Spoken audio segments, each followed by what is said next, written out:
Hello everyone and welcome. Make a cup of your favorite drink and get comfortable because this is a wonderful time for news stories from YellowCat. Send your own stories in the comments below and maybe they'll be in our new video. Today, we have new amazing stories, so subscribe to the channel if you're not subscribed yet. Let's get started. Lawyers, what is your tale on the most shocking case you were asked to take? Alright, huddle around, kids. Uncle Lawyer has a 100% true story to tell you of not only a case that I was asked to take, but one that I actually did take because it was so interesting. Female client comes in. She was separated, but tells me her husband had died in another state across the country. The client claims that her late spouse was a titan in his particular industry with a net worth of at least $15 million. It should be noted that my client was around 25 years younger than her now deceased spouse at the time of this marriage, which was her husband's second. I then grab the client and start my research, and I am unable to locate a marriage certificate for these people in any county or state. The client brings me a document that she claims to be her marriage license, but which is actually an award from Staples that was printed and signed by a priest in an entirely separate state. As things start to come together, I realize what has happened as follows. An older business tycoon informs his first wife that he is divorcing her. She replies, "Go ahead, but we're never getting divorced because of money," but he persists. Older business tycoon meets younger naive woman and claims to have divorced somewhere in Mexico. Never occurred.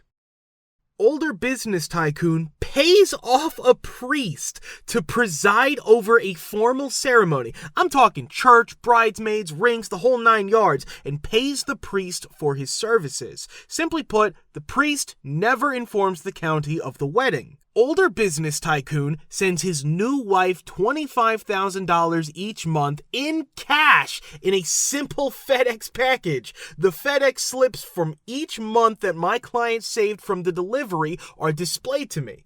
Older business tycoon has no will and has kids from both marriages. Imagine how at ease I will be once I introduce these two groups of children to one another.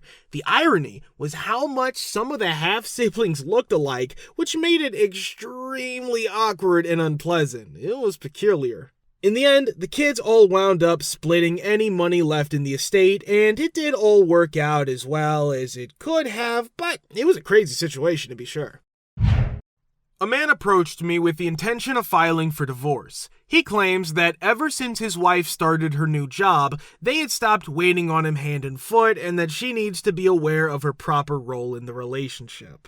I created the documentation with all of the items that he requested to be kept. In essence, he demanded that all of their assets be his and that he be exempt from paying any alimony or child support. In return for the money, she was allowed to keep one of their vehicles as well as full custody of their 3 teen children and their apartment.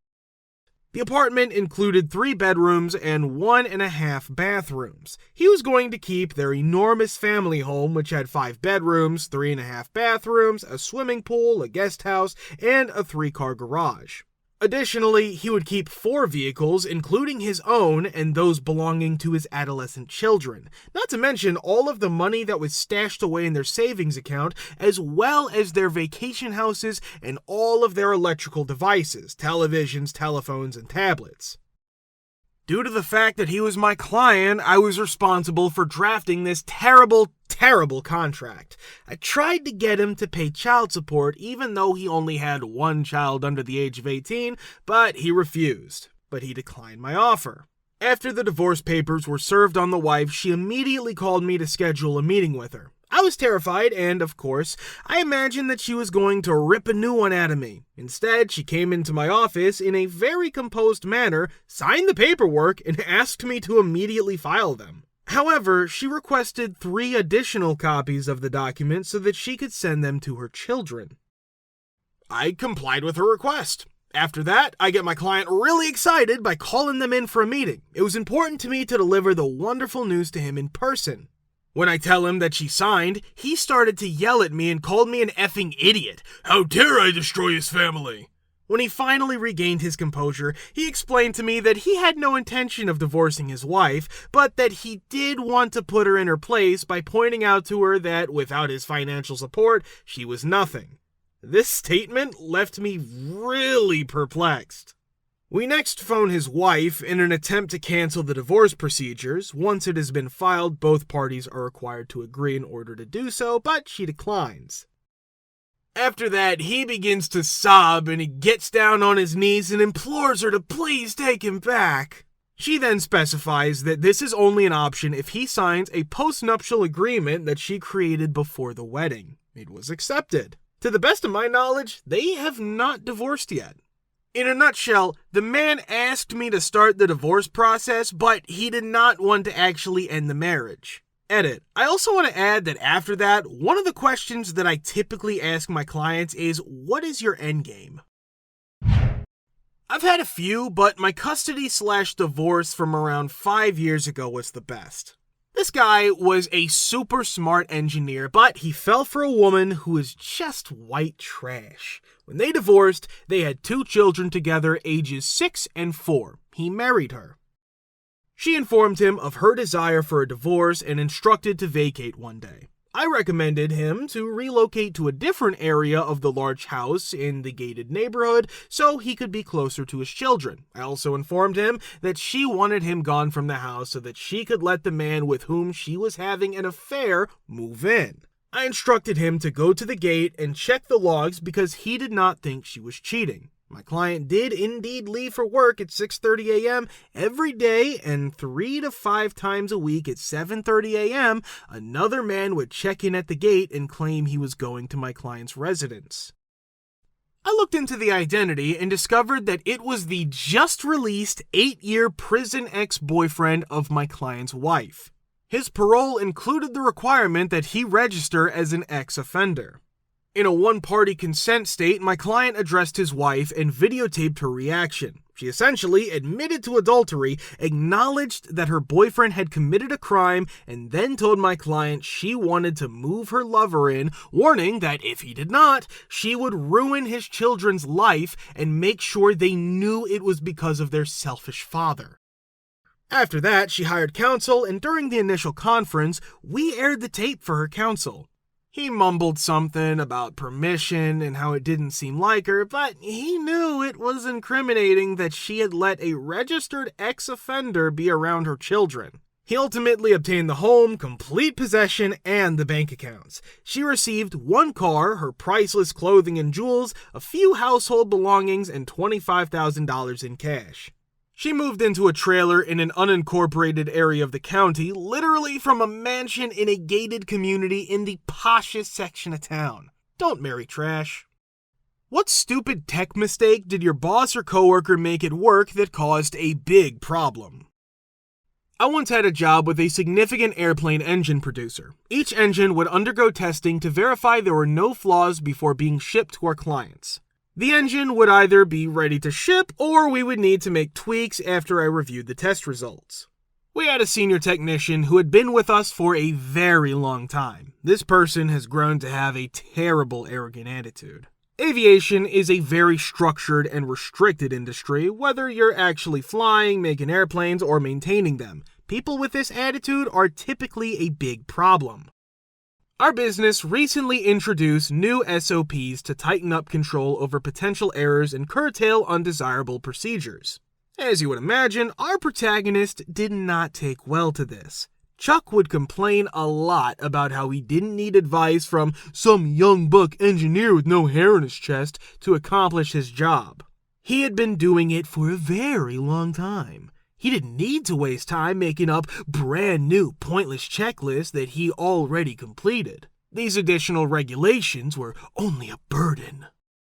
Well, one day our gallant hero decided to skip the last few tasks on his checklist that involved tidying up the workspace and instead set up an engine in the test cell.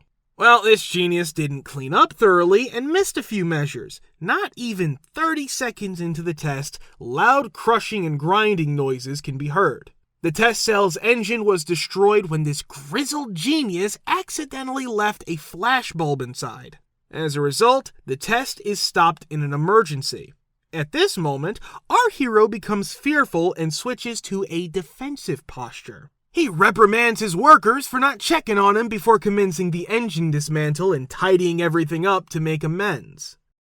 Since this is happening during the night shift, he is the most senior person present. He probably hurriedly started inspections and tore the engine apart in an effort to make up for his huge oversight.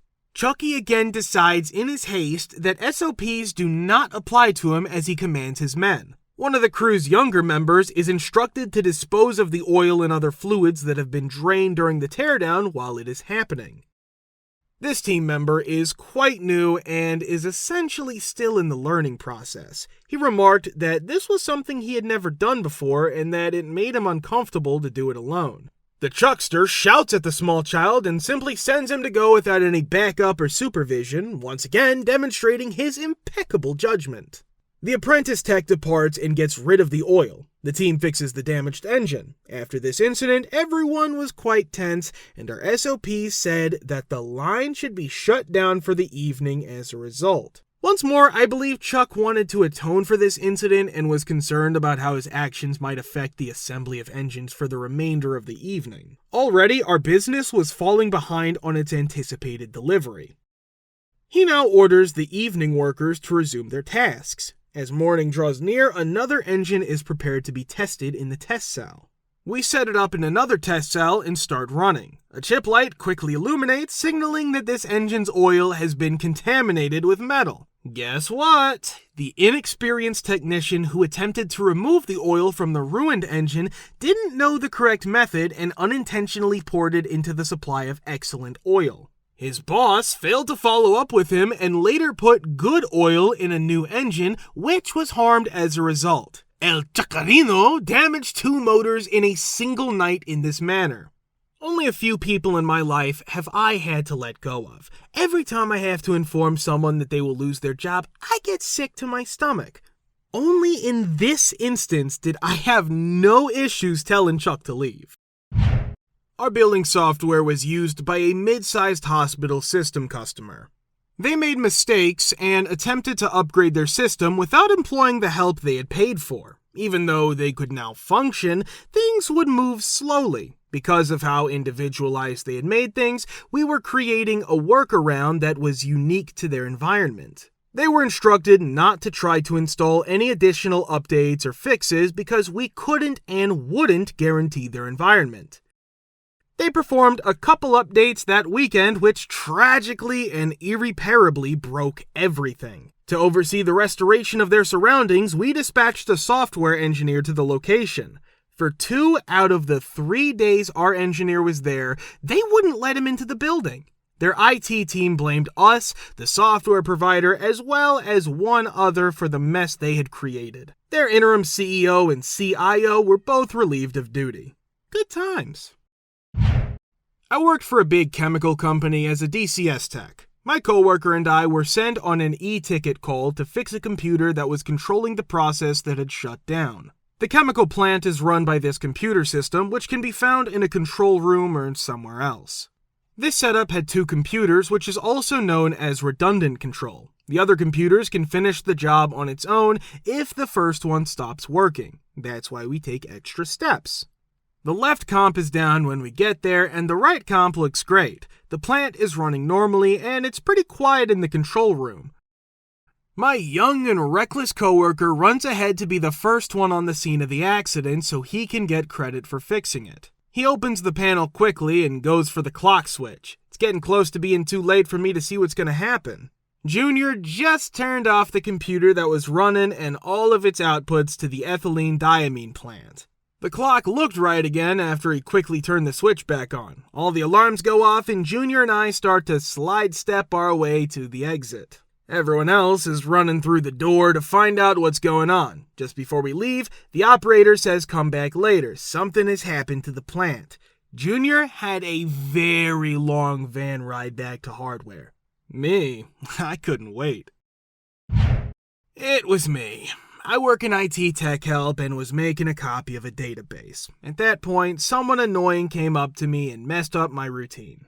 I always had prod on the left screen and test on the right. I deleted the wrong information permanently by accident. It was the yearly budget for the $40 billion business. I wasn't in charge of backup, so the most recent one was a week old. The budget was due in 1 week, and all of the business units had been working many hours on it in the past week, and all of their edits would have been lost. I quickly got up because my eyes were about to pop out of my head. I threw my chair across the room, I went to a meeting room that wasn't being used, and thought about what to do for 5 minutes straight.